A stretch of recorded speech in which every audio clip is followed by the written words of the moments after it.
అదేవిధంగా ఇవాళ అక్కడ అధికారులతోనే మాట్లాడినా ఈరోజు మనము కరెంటు ఒకప్పుడు మోటార్లు కాలిపోవడము ట్రాన్స్ఫార్మర్లు పేలిపోవడం చూసినాం. ఈనాడు కరెంటు నిరంతరాయంగా వచ్చినా ఈరోజు ఆ విద్యుత్తు తడిసి భారమై ఈరోజు రైతులకు కావలసిన విధంగా ఆ విద్యుత్తును వాడుకోలేని పరిస్థితి ఉంది. అందుకే ఈరోజు ఈ అచ్చంపేట ప్రాంతంలో మా వంశీకృష్ణ గారి విజ్ఞప్తి మేరకు ఎన్ని మోటార్లు ఉన్నాయో మొత్తం నియోజకవర్గంలో అందరి రైతులకు ఉచితంగా సోలార్ విద్యుత్తు పంపు సెట్లు ఇచ్చి ఈ వేదిక మీద నుంచి తెలంగాణ ప్రజలందరికీ నేను ఒక విజ్ఞప్తి చేయదలుచుకున్నా.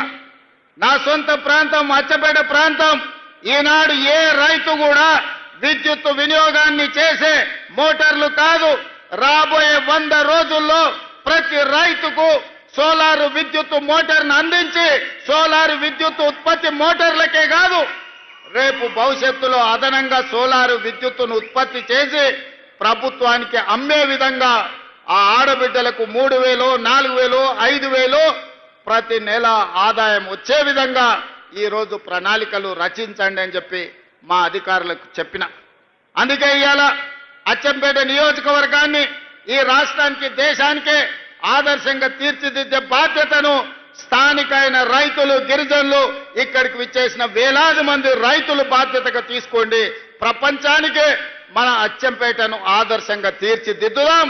దానికి అవసరమైన నిధులనిచ్చే బాధ్యత మీ సోదరుడిగా నేను తీసుకుంటాను అని చెప్పి మీకు అందరికీ విజ్ఞప్తి చేస్తున్నా.